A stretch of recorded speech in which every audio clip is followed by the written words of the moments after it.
워싱턴이 발칵 뒤집혔습니다. 동맹국 폴란드가 독일 전차를 전부 버리고 한국산 K2 흑표 1000대를 사들였습니다. 같은 날 미 정보망에 흘러든 단 30초짜리 영상. 미사일 한 발이 5,500km를 날아가 표적을 오차 30cm로 꿰뚫었습니다. 미국조차 못하는 정밀도였습니다. 새벽 4시 펜타곤에 비상이 걸렸습니다. 우리가 지켜준다 믿었던 그 작은 나라가 미국도 못하는 걸 해낸 겁니다. 게다가 한국은 100일이면 핵무기를 완성할 수 있었습니다. 그런데 만들지 않았습니다. 도대체 왜일까요? 세계 질서를 뒤흔든 충격적인 진실의 전말을 지금 공개합니다. 시작하기 전 구독과 좋아요, 그리고 대한민국 파이팅 댓글로 한국을 응원해주세요. 저는 마이클 도어티, 미 국방부 정책차관입니다. 28년 동안 한미동맹과 주한미군 정책을 손에 쥐고 주물러 온 사람이죠. 그날 새벽, 저는 집 전화벨 소리에 잠을 깼습니다. 수화기 너머의 목소리는 짧고 다급했어요. 즉시 국방부로 들어오라는 것이었습니다. 창밖은 아직 캄캄했고 거리에는 가로등 불빛만 차갑게 깔려 있었습니다. 저는 면도도 하지 못한 채 외투를 걸치고 차에 올랐습니다. 지하 회의실에 들어서자 무거운 공기가 먼저 저를 덮쳤습니다. 긴 테이블 양옆으로 익숙한 얼굴들이 앉아 있었죠. 합참정보 담당, 국방정보국 분석관들, 그리고 인도태평양 정책을 맡은 실무진까지. 다들 표정이 굳어 있었습니다. 누군가는 식어버린 커피잔만 만지작거렸고 누군가는 서류를 펼친 채 한 글자도 읽지 못하고 있었어요. 정면 대형 화면에 푸른 빛이 들어왔습니다. 보시죠. 사흘 전 동해상에서 촬영된 것으로 추정됩니다. 정보 담당관의 목소리가 갈라졌습니다. 화면이 밝아지자 황량한 사막 한가운데 작은 표적 하나가 보였습니다. 카메라가 흔들리며 하늘을 비췄죠. 그리고 그 순간 점 하나가 시야에 들어왔습니다. 처음엔 새인가 싶었습니다. 다음 순간 그 점은 무서운 속도로 커지더니 표적을 향해 수직으로 내리꽂혔습니다. 쾅! 폭발의 섬광이 화면을 하얗게 태웠습니다. 흙먼지가 가라앉자 표적에 그려진 붉은 십자선의 정중앙에 깔끔한 구멍 하나가 뚫려 있었어요. 화면 하단에 자막이 떴습니다. 비행거리 5,500km, 명중 오차 30cm. 회의실 안이 쥐 죽은 듯 조용해졌습니다. 에어컨 돌아가는 소리만 윙윙 울렸죠.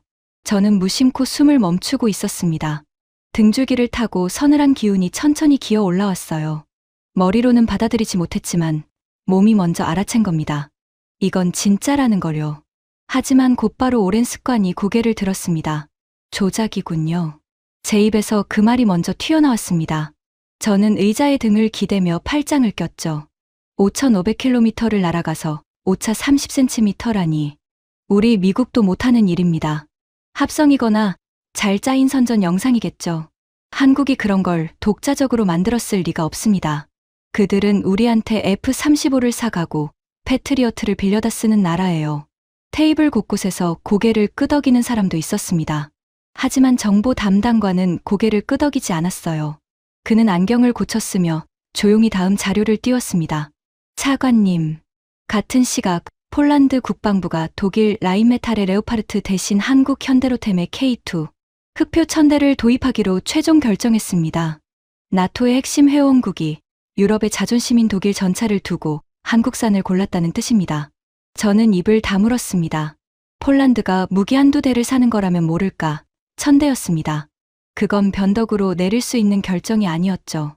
한 나라의 군대 전체를 한국 전차로 갈아엎겠다는 뜻이었으니까요. 왜죠? 왜 폴란드가 우리도 독일도 아닌 한국을 택합니까? 제 물음에 회의실은 아무 대답도 내놓지 못했습니다. 그 침묵이 저를 가장 불편하게 만들었어요. 28년 동안 저는 이 분야에서 모든 답을 알고 있다고 자부했습니다. 그런데 가장 기본적인 질문 앞에서 저를 포함한 이 방에 누구도 입을 떼지 못했던 겁니다. 창밖으로 동이 트기 시작했습니다. 회색 새벽빛이 회의실 유리창을 조금씩 적셨죠. 저는 다시 화면 속 그 깔끔한 구멍을 바라보았습니다. 표적 정중앙에 박힌 그 작은 어둠이 마치 제 확신에 뚫린 첫 번째 구멍처럼 느껴졌습니다. 그때까지만 해도 저는 알지 못했습니다.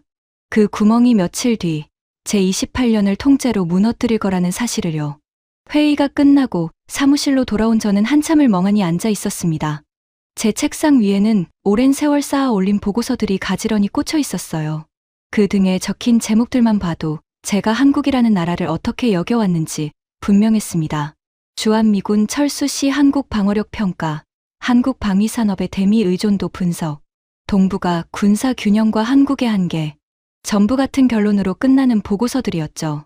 한국은 미국 없이는 스스로를 지킬 수 없는 나라, 우리가 우산을 걷어들이는 순간 무너질 나라. 저는 그것을 의심해 본 적이 없었습니다. 근거는 차고 넘쳤으니까요. 한국은 우리 미국에서 최신 전투기를 사갔고 미사일 방어 체계를 빌려다 썼으며 그들의 땅에는 우리 군 2만 8천 명이 상주하고 있었습니다. 단순한 논리였죠. 우리가 주는 무기로 무장하고 우리 병력의 보호를 받는 나라가 어떻게 독자적인 강대국일 수 있겠습니까?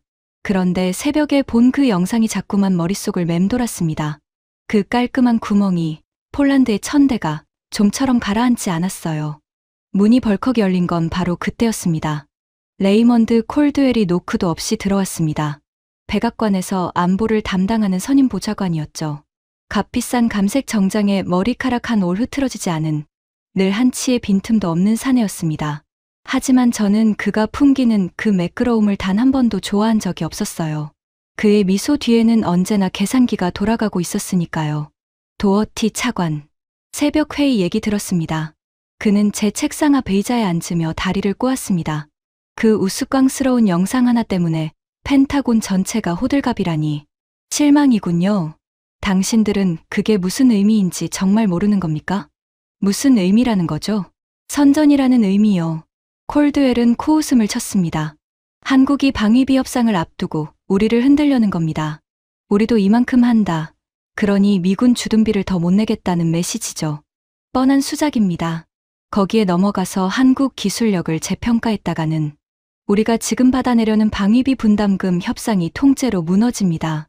알아들으셨습니까? 저는 그를 가만히 바라보았습니다. 그제야 알 것 같았어요. 콜드웰이 이 영상을 한사코 가짜라고 우기는 진짜 이유를요. 그에게 중요한 건 진실이 아니었습니다. 한국이 약한 나라로 남아있어야만 우리가 그들에게 더 많은 돈을 요구할 수 있었죠. 한국이 강해지는 순간 그가 백악관에서 공들여 쌓아 온 협상 카드는 휴지 조각이 됩니다. 그의 출세도 그의 입지도 함께 흔들리고요. 콜드웰 보좌관, 만약 그게 진짜라면요? 제가 조용히 물었습니다. 그의 눈빛이 순간 차갑게 굳었습니다. 진짜일 리 없습니다. 그리고 차관, 충고 하나 하죠. 그는 몸을 앞으로 기울이며 목소리를 낮췄습니다. 괜히 긁어 부스럼 만들지 마세요. 한국이 대단하다는 보고서를 올렸다가는 당신 경력에 좋을 게 하나도 없을 겁니다. 그동안 이 바닥에서 한국을 두고 헛소리를 늘어놨다가 조용히 사라진 분석관들, 내가 한둘 본 게 아니거든요.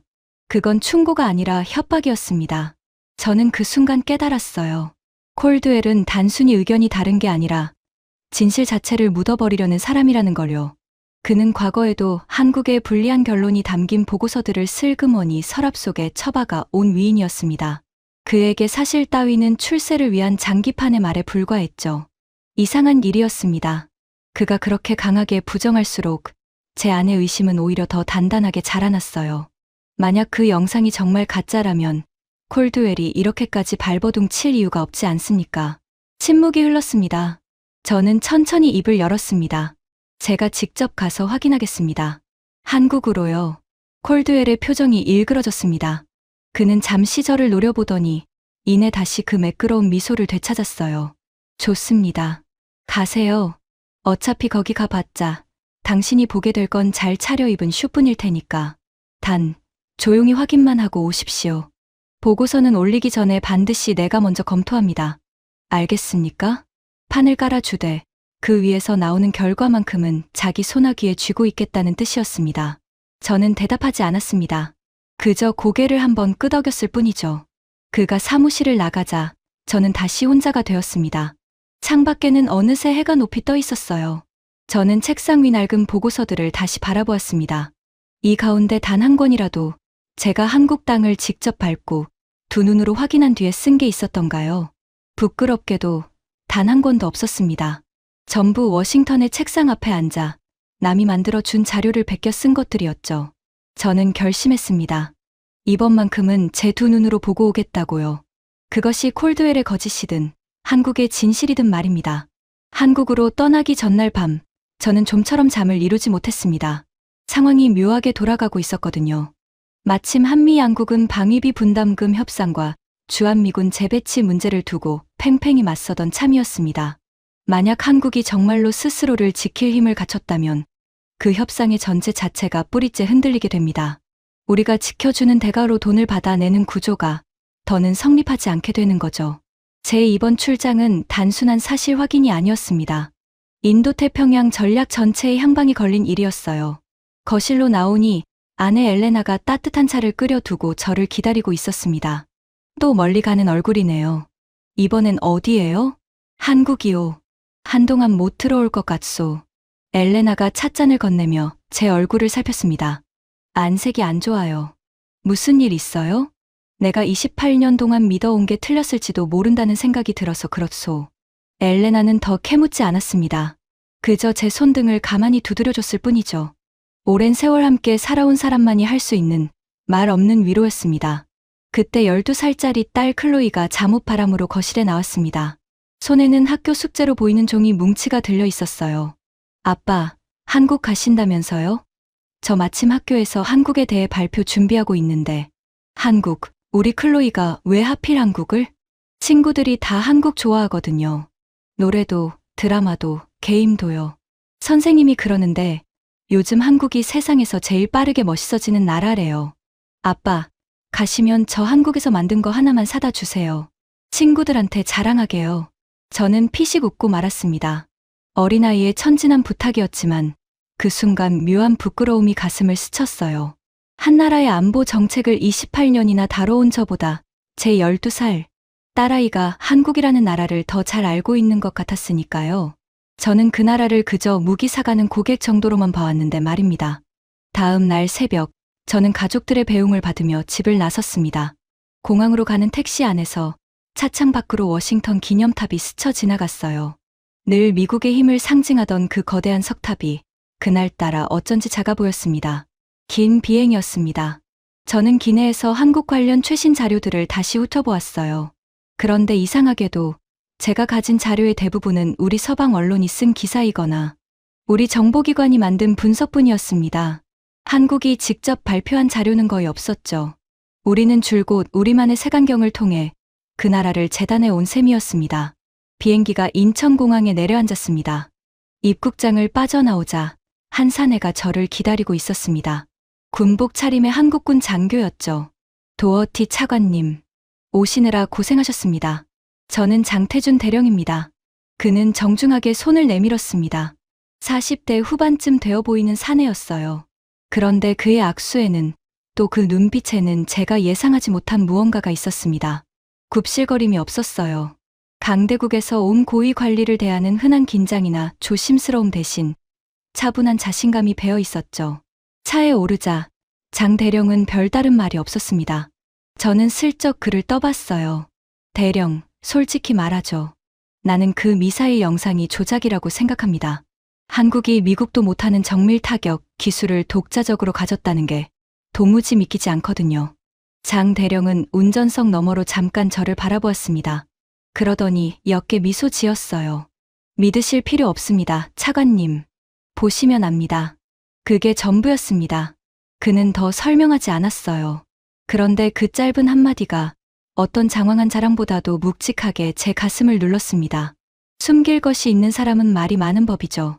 하지만 장 대령에게는 그런 조급함이 전혀 없었습니다. 마치 모든 패를 다 쥐고 있는 사람만이 보일 수 있는 여유였어요. 차창 밖으로 한국의 풍경이 흘러갔습니다. 늦가을의 햇살 아래 도로는 매끄러웠고 도시는 활기로 가득했습니다. 제가 막연히 떠올렸던 작고 의존적인 나라의 이미지와는 어딘가 결이 달랐어요. 거리를 오가는 사람들의 표정에서도 빽빽하게 솟은 건물들에서도 어떤 단단한 자부심 같은 것이 느껴졌습니다. 저는 애써 그 느낌을 밀어냈습니다. 28년간 쌓아온 제 확신이 며칠 만에 무너질 리 없다고 스스로를 다독였죠. 어쩌면 정말로 콜드웰의 말처럼 잘 차려진 쇼를 보러 가는 길일 뿐인지도 몰랐습니다. 하지만 가슴 한구석에서는 좀처럼 가라앉지 않는 불안이 일렁이고 있었어요. 그때까지도 저는 전혀 알지 못했습니다. 앞으로 사흘에 걸쳐 제가 두 눈으로 보게 될 것들이, 이 작은 나라가 조용히 감춰온 진짜 얼굴이 제 평생의 신념을 산산조각 낼 거라는 사실을요. 차는 첫 번째 목적지를 향해 달려갔습니다. 그곳에서 저를 기다리고 있던 것은 유럽의 자존심을 무너뜨린 한 대의 강철 괴물이었습니다. 차가 멈춰선 곳은 거대한 공장이었습니다. 현대로템 창원 공장. 끝이 보이지 않는 부지 위로 육중한 건물들이 줄지어 서 있었고, 공기 속에는 기름과 금속의 냄새가 짙게 배어 있었어요. 장태준 대령이 앞장서 정문을 통과했습니다. 그리고 그 안에서 한 사내가 저를 기다리고 있었죠. 먼 길 오셨습니다, 차관님. 현대로템 기술이사 서동훈입니다. 50대 초반의 다부진 사내였습니다. 그가 저를 안내한 곳은 널찍한 시험장이었어요. 그런데 그곳에는 이미 다른 손님이 한 명 더 와 있었습니다. 잘 차려입은 백발의 서양인이었죠. 클라우스 라이만입니다. 그가 거만하게 손을 내밀었습니다. 독일 전차업계의 거물이었어요. 레오파르트를 만드는 라인메탈과 깊이 얽힌 인물이라는 건 이 바닥에 있는 사람이라면 누구나 아는 사실이었습니다. 그는 유럽 방산사절단의 일원으로 한국에 와 있다고 했어요. 하지만 그의 눈빛을 보는 순간 저는 그가 무엇을 하러 왔는지 단번에 알아챘습니다. 한국 전차의 흠집을 잡아내러 온 겁니다. 도어티 차관, 우리 둘 다 비슷한 임무를 띠고 온 것 같군요. 라이만이 제 귀에 대고 속삭였습니다. 미리 말해두죠. 이건 다 쇼입니다. 한국제 전차라니. 솔직히 말해서 장난감이에요. 진지한 유럽의 군대가 검토할 물건이 못 됩니다. 폴란드가 잠깐 정신이 나갔던 거죠. 곧 후회할 겁니다. 솔직히 그 순간 저는 그의 말에 고개를 끄덕일 뻔했습니다.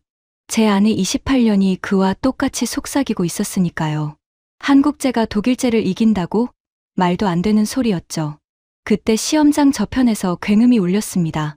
검은 강철 덩어리가 흙먼지를 일으키며 모습을 드러냈어요. K2 흑표 전차였습니다. 무게가 56톤에 달하는 거대한 쇳덩어리였죠. 그런데 그 거대한 몸체가 마치 잘 훈련된 맹수처럼 움직이기 시작했습니다. 전차는 가파른 경사면을 단숨에 기어올랐습니다. 그러더니 진흙탕을 가르며 급선회를 했죠. 56톤짜리 강철이 스포츠카처럼 방향을 틀었습니다. 흙이 사방으로 튀었고 땅이 울렸어요. 저도 모르게 몸을 앞으로 기울였습니다. 보십시오. 험지에서도 시속 70km를 냅니다. 도하 장치를 펼치면 강도 건넙니다. 서동훈 이사의 목소리는 차분했습니다. 그가 신호를 보내자 전차의 포탑이 미끄러지듯 회전했습니다. 그리고 주행을 멈추지 않은 채로 멀리 떨어진 표적을 향해 포탄을 쏟아냈죠. 달리면서 쏘는데도 명중이었습니다. 한 발, 두 발, 세 발이 눈 깜짝할 새에 연달아 터졌어요. 사람이 장전하는 게 아니었습니다. 기계가 알아서 포탄을 밀어넣고 있었죠. 저는 입을 다물지 못했습니다. 옆을 돌아보니 그렇게 거만하던 라이이만의 얼굴에서도 미소가 사라져 있었어요. 그의 입가가 미세하게 떨리고 있었습니다. 이건 우리 자료에 없던 성능인데. 라이이만이 작게 중얼거렸습니다. 하지만 그는 곧바로 정신을 차린 듯 다시 코웃음을 쳤어요. 운이 좋았던 겁니다. 어차피 진짜 전장에서는 다르죠. 한국제가 독일의 기술을 따라잡았을 리 없습니다. 폴란드는 그저 값이 싸서 산 것뿐이에요. 바로 그 순간 서동훈 이사가 태블릿 하나를 제 앞에 내밀었습니다. 차관님, 이건 폴란드 국방부가 직접 작성한 평가서입니다. 한번 보시죠. 화면에는 폴란드 정부의 공식 문서가 떠 있었습니다. 저는 그 결론 부분을 읽어 내려갔어요. K2 흑표는 현존하는 세계 최고의 주력 전차 가운데 하나다. 화력, 기동성, 방어력, 그리고 무엇보다 약속한 날짜를 정확히 지키는 신뢰성에서 경쟁 기종을 압도한다. 라이만의 얼굴이 하얗게 질렸습니다. 그건 한국이 만든 홍보 자료가 아니었습니다. 나토 핵심 회원국인 폴란드가 자기 나라, 군대를 무엇으로 무장할지 결정하기 위해 직접 작성한 기밀평가서였죠. 그 어떤 감정도 과장도 섞일 수 없는 냉정한 문서였습니다. 그리고 그 문서가 독일의 자존심을 짓밟고 한국의 손을 들어주고 있었어요. 라이이만 이사님, 서동훈 이사가 조용히 물었습니다. 폴란드가 값이 싸서 샀다고 하셨죠. 그런데 왜 폴란드는 신뢰성을 가장 먼저 적었을까요? 독일은 약속한 날짜에 전차를 납품한 적이 있습니까? 라이이만은 아무 대답도 하지 못했습니다. 그저 얼굴이 벌겋게 달아오른 채 입술만 잘근잘근 깨물 뿐이었어요. 그러더니 변명거리를 찾지 못한 그는 거칠게 자리를 박차고 나가 버렸습니다. 등 뒤로 던지는 한마디만 남긴 채로요. 이건 정치적인 거래일 뿐이야. 곧 다들 알게 될 거다. 그가 사라진 시험장에는 여전히 흙먼지를 일으키며 달리는 K2 흑표의 굉음만이 가득했습니다. 저는 그 검은 강철 괴물을 바라보았어요. 28년 동안 저는 한국이 미국 전차를 사다 쓰는 나라라고만 믿었습니다. 그런데 지금 한국은 유럽 전체에 전차를 팔아넘기는 나라가 되어 있었던 겁니다. 쇼라고 하기에는 그 강철의 무게가 너무나 진짜였습니다. 다음 날 장 대령은 저를 남쪽의 한 도시로 데려갔습니다. 사천. 한국항공우주산업의 거대한 항공기 공장이 자리한 곳이었어요. 경납고의 문이 열리자 저는 다시 한번 숨을 멈춰야 했습니다. 그 안에는 날렵한 은빛 전투기가 웅크리고 있었거든요. KF-21 보라매입니다. 한국이 독자적으로 개발한 전투기죠. 저를 맞이한 건 강현우 소령이라는 젊은 시험비행 조종사였습니다. 그의 두 눈에는 강한 자부심이 깃들어 있었어요. 저는 그 전투기의 매끄러운 표면과 예리하게 꺾인 날개를 바라보았습니다.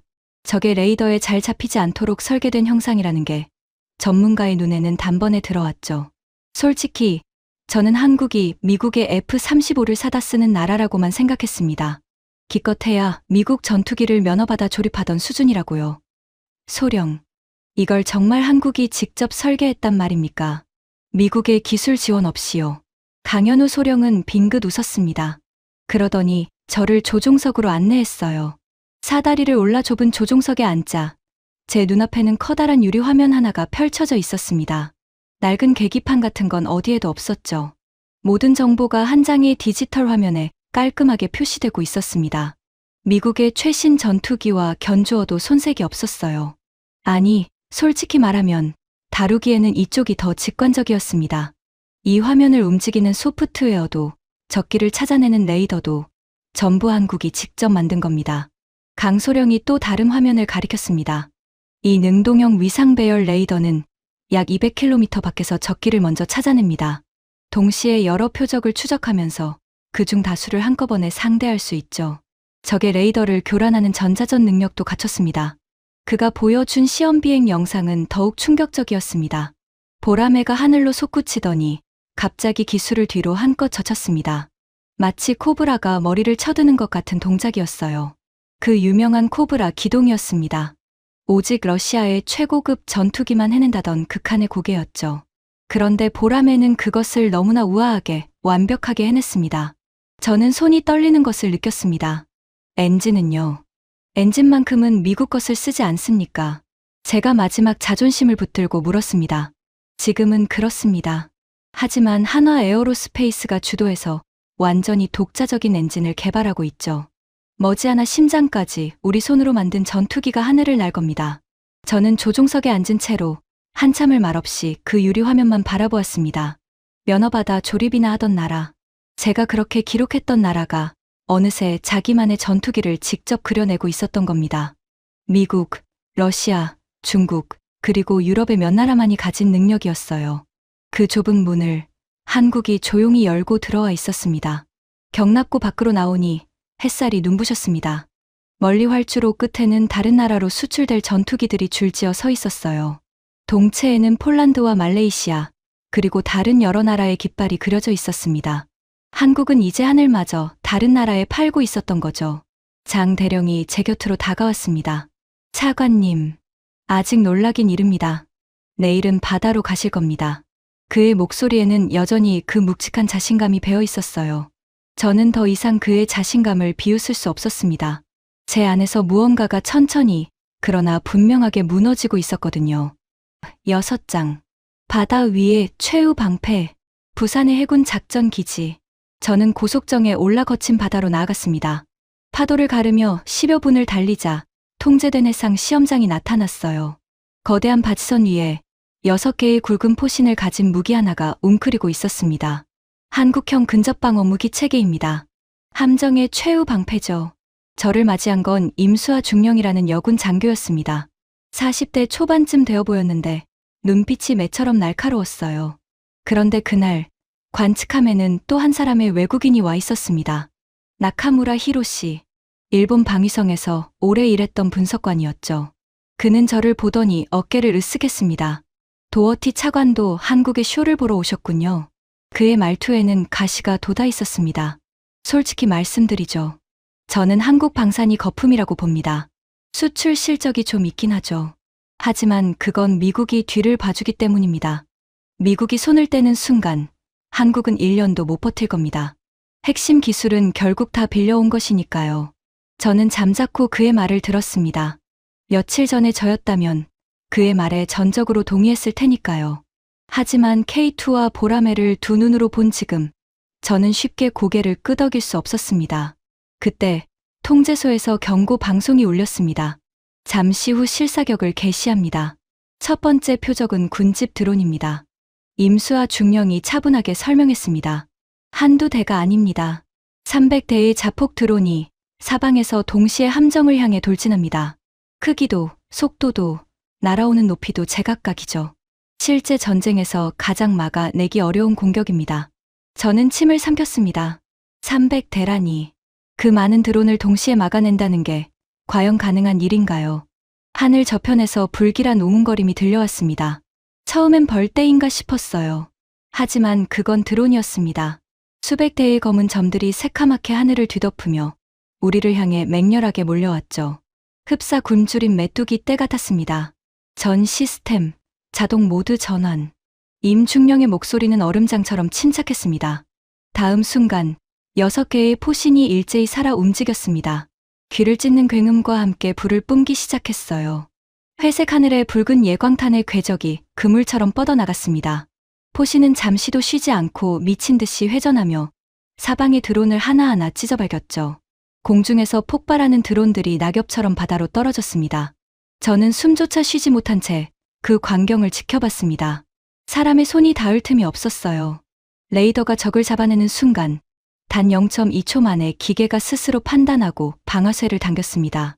인간의 신경으로는 도저히 따라갈 수 없는 속도였죠. 그리고 단 몇 분 만에 하늘이 거짓말처럼 깨끗해졌습니다. 표적 전량 격추 확인.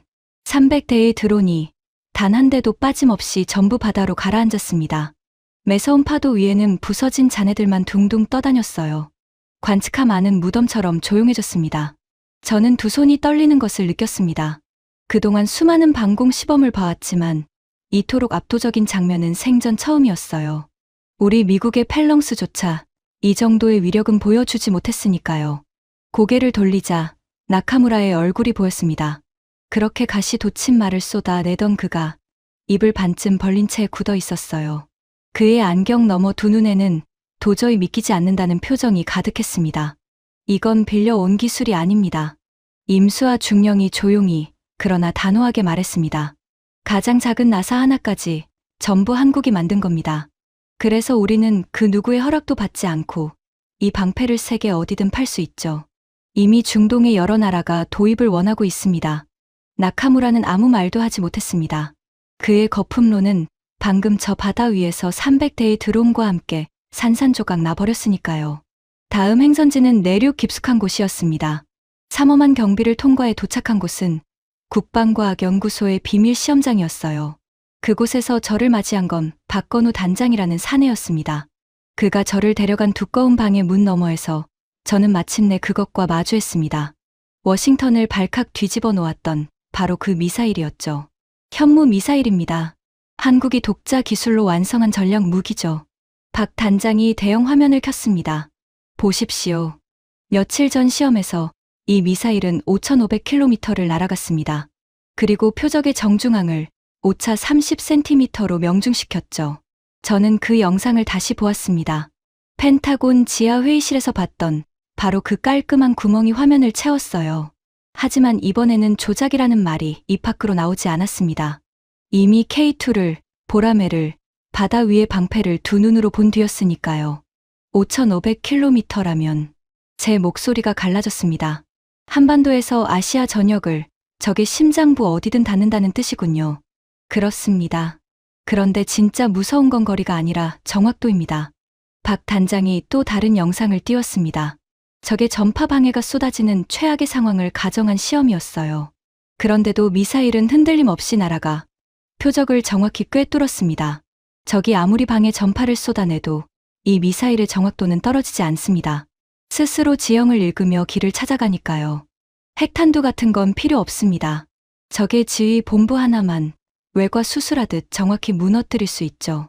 저는 등줄기를 타고 차가운 소름이 번지는 것을 느꼈습니다. 이건 단순한 무기가 아니었어요. 끔찍한 방사능을 뿌리는 핵폭탄 없이도 적이 감히 전쟁을 일으킬 엄두조차 내지 못하게 만드는 힘이었습니다. 어떤 면에서는 핵무기보다 훨씬 더 실용적이고 무서운 능력이었죠. 바로 그때 제 휴대전화가 울렸습니다. 화면에 뜬 이름을 본 순간 저는 가슴이 철렁 내려앉았습니다. 레이먼드 콜드웰이었어요.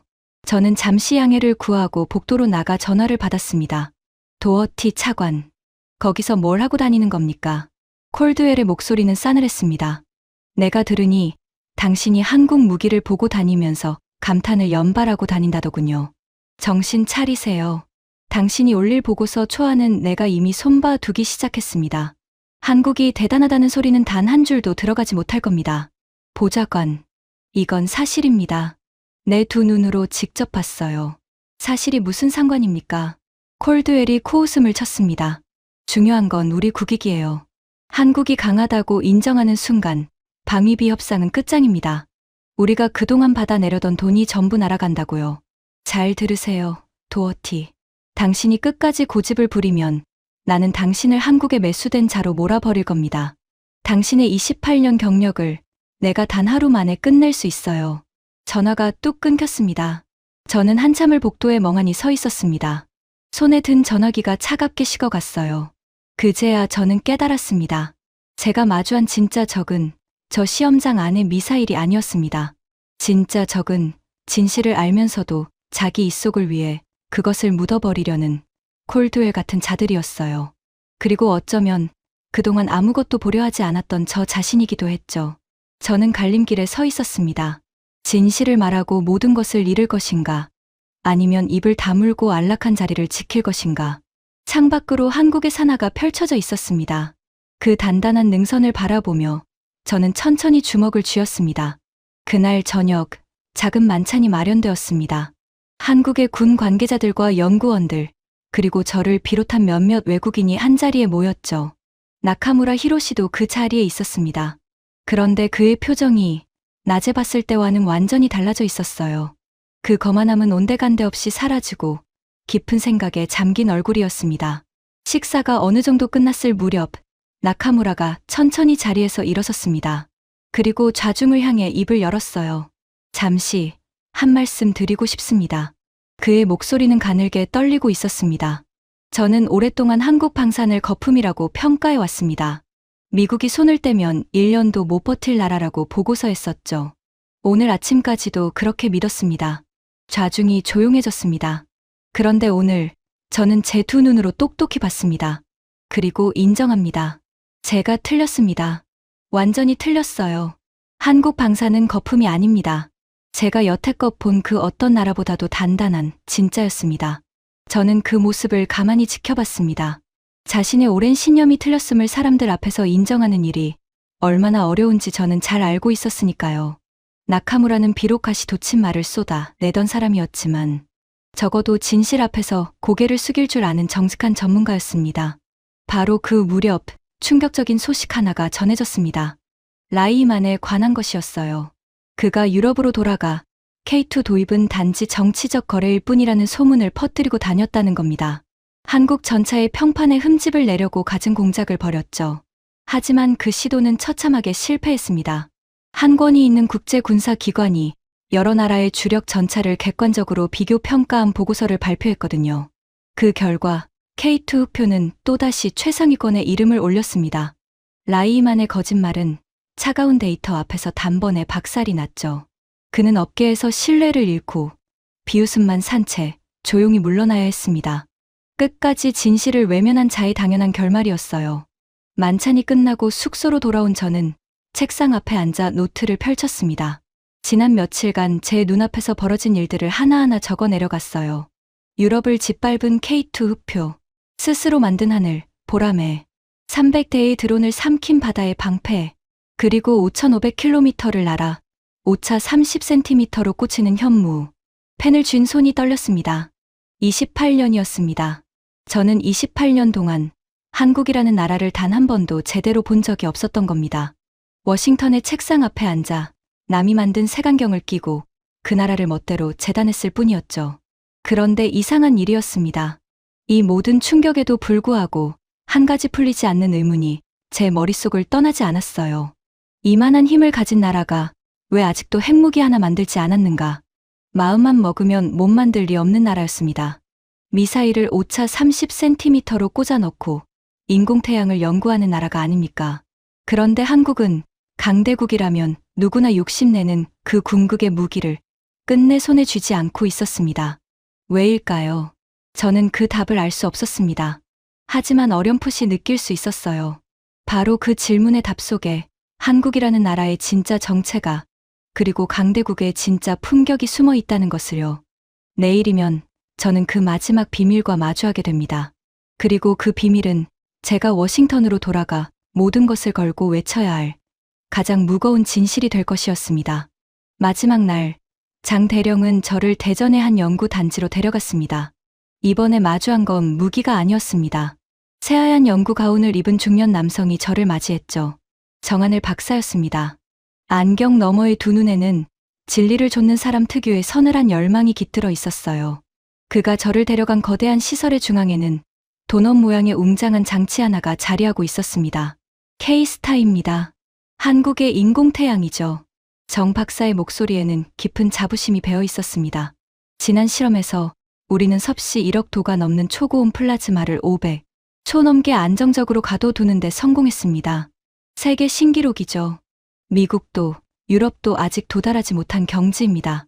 저는 그 거대한 장치를 올려다보았습니다. 별의 내부와 같은 온도를 인간이 만든 기계 안에 가둬두고 있다는 뜻이었어요. 무한한 미래의 에너지가 제 눈앞에서 실시간으로 만들어지고 있었던 겁니다. 정 박사는 저를 또 다른 곳으로 안내했습니다. 거대한 원자로의 실물 모형 앞이었죠. 한국이 독자적으로 설계한 차세대 원자로입니다. 까다롭기로 소문난 미국 원자력 규제위원회의 인증까지 흠 하나 없이 통과했습니다. 원전의 종주국인 미국 기업조차 번번이 떨어지는 그 관문을 말이죠. 지금 이 원자로는 중동을 비롯한 세계 여러 나라로 수출되고 있습니다. 미국과 프랑스의 기술을 제치고요. 저는 또 한 번 할 말을 잃었습니다. 무기뿐만이 아니었던 겁니다. 한국은 에너지의 영역에서도 우리가 가르치던 학생이 아니라 우리를 앞서가는 나라가 되어 있었어요. 그때 정 박사가 저를 똑바로 바라보며 물었습니다. 전혀 예상하지 못한 질문이었죠. 도어티 차관님, 한국이 핵무기를 만들지 않는 진짜 이유가 무엇이라고 생각하십니까? 저는 잠시 당황했습니다. 그러다 교과서적인 대답을 내놓았어요. 국제조약에 묶여 있고 미국의 해구산이 보장되어 있으니까요. 정 박사는 조용히 고개를 저었습니다. 그보다 훨씬 더 근본적인 이유가 있습니다. 그는 한 걸음 다가서며 한마디 한마디에 힘을 실었습니다. 이곳의 기술력을 총동원하면 우리는 단 100일 안에 핵무기를 완성할 수 있습니다. 우라늄을 농축하는 기술도, 그것을 다루는 능력도 이미 갖추고 있죠. 마음만 먹으면 100일이면 됩니다. 그런데도 우리는 그 길을 걷지 않기로 스스로 선택한 겁니다. 저는 그 말을 듣는 순간 온몸에 소름이 돋았습니다. 그제야 알 것 같았어요. 어제부터 저를 괴롭히던 그 의문의 답을요. 한국은 핵무기를 못 만드는 나라가 아니었습니다. 만들 수 있는데 일부러 안 만드는 나라였어요. 그들에게는 스스로 미래를 선택할 수 있는 힘이 있었던 겁니다. 그리고 그 절제된 선택이 핵무기를 가진 것보다 1000배는 더 무섭게 느껴졌습니다. 우리는 파괴가 아니라 보호를 택했습니다. 정 박사가 시설의 창밖을 바라보며 말했습니다. 멀리 도시의 불빛이 반짝이고 있었어요. 저 도시 전체가 우리가 만든 에너지로 움직입니다. 깨끗하고 안전하게요. 우리는 적의 도시를 잿더미로 만들 힘을 가졌지만 대신 우리 도시의 불을 밝히는 길을 골랐습니다. 적이 감히 우리를 건드리지 못하게 하되 우리가 먼저 누군가를 파멸시키지는 않겠다는 것. 그것이 우리가 생각하는 강대국의 자격입니다. 저는 그 자리에 한참을 서 있었습니다. 가슴 속에서 무언가가 뜨겁게 차올랐어요. 28년 동안 저는 힘이란 곧 파괴할 수 있는 능력이라고 믿었습니다. 더 멀리 쏘고 더 크게 부수는 나라가 강한 나라라고요. 그런데 한국은 그 모든 힘을 손에 쥐고서도 묵직하게 절제하고 있었습니다. 가장 큰 주먹을 가졌으면서도 함부로 휘두르지 않는 법을 알고 있었어요. 진짜 위협은 한국이 아니었습니다. 진짜 위협은 한국을 끝까지 얕보고 깔보던 우리의 오만이었던 거죠. 저는 결심했습니다. 워싱턴으로 돌아가 모든 것을 걸고 이 진실을 외치기로요. 설령 콜드웰이 제 경력을 끝장낸다 해도 말입니다. 워싱턴으로 돌아온 지 일주일 뒤 저는 미 상원 군사위원회 청문회에 섰습니다. 거대한 회의장은 사람들로 가득했습니다. 늙은 상원의원들이 저를 내려다보고 있었고 방청석에는 기자들이 빼곡히 들어차 있었죠. 그리고 한쪽 구석에는 레이먼드 콜드웰이 팔짱을 낀 채 앉아 있었습니다. 저를 매장할 준비를 마친 얼굴이었어요. 저는 심호흡을 하고 입을 열었습니다. 저는 미 국방부 정책차관 마이클 도어티입니다. 그리고 오늘 이 자리는 제가 지난 28년간 내린 평가가 철저히 틀렸음을 인정하기 위해 마련되었습니다. 회의장이 술렁였습니다. 저는 한국에서 본 모든 것을 증언했습니다. 유럽의 자존심을 짓밟은 K2 흑표, 스스로 만든 전투기, 보라매, 300대의 드론을 단 한 대도 놓치지 않고 격추한 바다의 방패, 5,500km를 날아 오차 30cm로 꽂히는 현무, 그리고 100일이면 핵을 만들 수 있음에도 스스로 그 길을 거부한 나라의 이야기를요. 한국의 국방 자립률은 이미 96%를 넘어섰습니다. 우리의 도움 없이 그들 스스로 이루어낸 결과입니다. 저는 제안합니다. 이제 한미동맹을 전면 재정의해야 합니다. 한국은 더 이상 우리가 보호하는 약소국이 아닙니다. 어깨를 나란히 할 대등한 동반자입니다. 바로 그때 콜드웰이 자리를 박차고 일어섰습니다. 의원님들, 속지 마십시오. 그의 목소리는 날카로웠습니다. 이 사람은 한국에서 며칠 머무는 사이 완전히 현혹됐습니다. 어쩌면 매수됐을지도 모릅니다. 잘 짜인 쇼 몇 개를 보고 와서 우리의 안보 전략 전체를 뒤엎자고 하는 겁니다. 이건 국익에 대한 배신입니다. 회의장의 시선이 일제히 저에게 쏠렸습니다. 위기였어요. 하지만 저는 흔들리지 않았습니다. 콜드웰 보좌관, 제가 한국에 있을 때 당신이 제게 전화로 뭐라고 했는지 이 자리에서 말해도 되겠습니까? 콜드웰의 얼굴이 굳었습니다. 당신은 제게 한국이 대단하다는 보고는 단 한 줄도 올리지 못하게 하겠다고 했습니다. 사실이 무슨 상관이냐고, 중요한 건 방위비 협상이라고 했죠. 제가 끝까지 진실을 말하면 저를 한국에 매수된 자로 몰아버리겠다고 협박했습니다. 회의장이 얼어붙었습니다. 그리고 의원님들, 한 가지 더 말씀드리겠습니다. 저는 준비해 둔 자료를 꺼냈습니다. 콜드웰 보좌관이 한국의 부상을 숨기려 한 건 이번이 처음이 아닙니다. 그는 과거에도 한국의 실력을 보여주는 정보 보고서들을 여러 차례 조용히 묻어왔습니다. 왜였을까요? 한국이 약한 나라로 남아 있어야만 우리가 그들에게 더 많은 돈을 요구할 수 있었으니까요. 그 협상의 공을 자기 것으로 만들기 위해서였습니다. 그는 국익을 지킨 게 아니라 자기 입속을 위해 진실을 팔아온 겁니다. 콜드웰의 얼굴이 새하얗게 질렸습니다. 그는 무언가 변명을 하려 입을 열었지만 말이 나오지 않았어요. 한 의원이 차가운 목소리로 그를 향해 물었습니다. 보좌관, 방금 차관의 말이 사실입니까? 당신이 정말 그런 보고서들을 묵살했습니까? 콜드웰은 대답하지 못했습니다. 그의 침묵이 곧 대답이었죠. 방청석에서 웅성거림이 일었고 기자들의 카메라가 일제히 그를 향했습니다. 끝까지 매끄럽던 그의 가면이 마침내 모두가 보는 앞에서 산산이 부서졌습니다. 그날 이후 콜드웰은 조사를 받게 되었고 그가 쌓아온 모든 것이 무너져 내렸어요.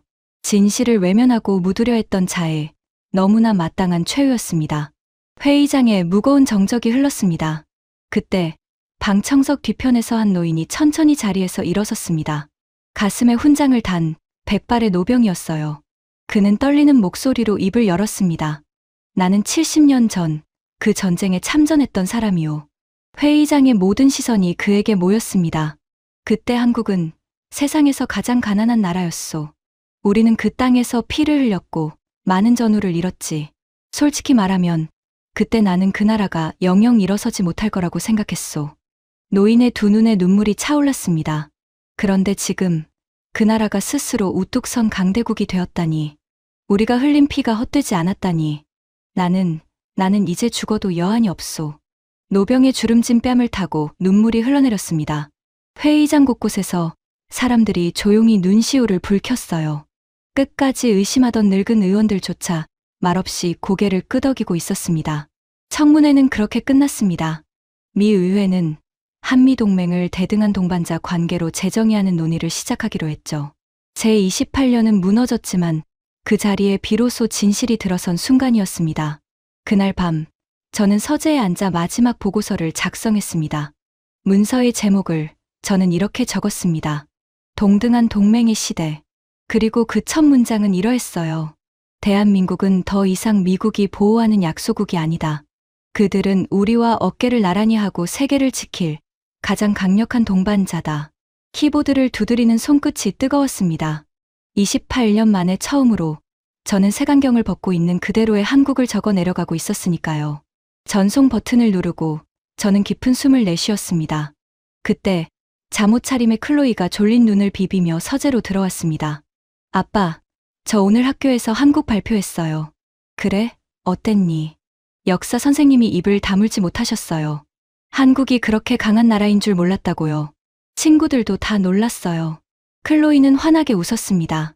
저는 가방에서 한국에서 사온 작은 선물을 꺼내 아이에게 건넸어요. 클로이가 그토록 자랑하고 싶어 하던 한국에서 만든 물건이었죠. 아이의 얼굴이 환하게 밝아졌습니다. 아빠, 그런데 한 가지 궁금한 게 있어요. 클로이가 고개를 갸웃하며 물었습니다. 한국은 100일이면 핵무기도 만들 수 있다면서요. 그렇게 센 나라가 왜 안 만들어요? 핵무기가 있으면 더 강한 거 아니에요?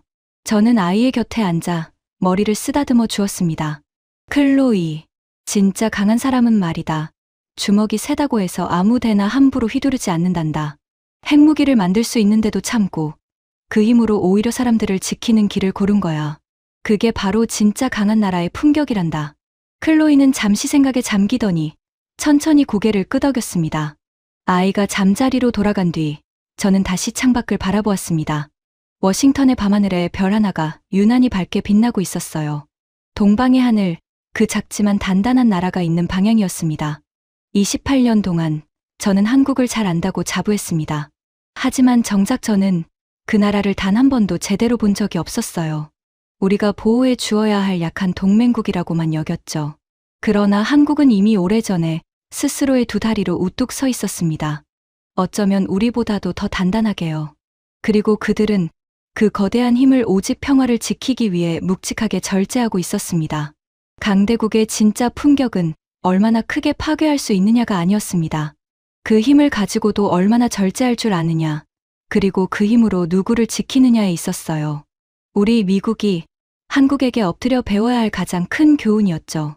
저는 노트를 덮으며 마지막으로 한 줄을 적었습니다. 대한민국은 핵무기 없이도 압도적으로 강한 나라다. 그리고 그들은 그 힘을 오직 평화를 위해 절제하고 있다. 긴 여정이 끝났습니다. 하지만 저는 압니다. 한국이라는 나라의 이야기는 이제 겨우 시작에 불과하다는 것을요. 지금까지 미 국방부 정책차관 마이클 도어티가 한국에서 마주한 충격적인 이야기였습니다. 강대국의 진짜 품격은 얼마나 부술 수 있느냐가 아니라 그 힘을 얼마나 절제할 줄 아느냐에 있었습니다. 우리가 미처 몰랐던 대한민국의 저력, 자랑스럽지 않으셨나요? 이 이야기가 더 많은 분들께 닿을 수 있도록 널리 공유해 주세요. 구독과 좋아요도 부탁드립니다. 지금까지 감동날다였습니다. 감사합니다.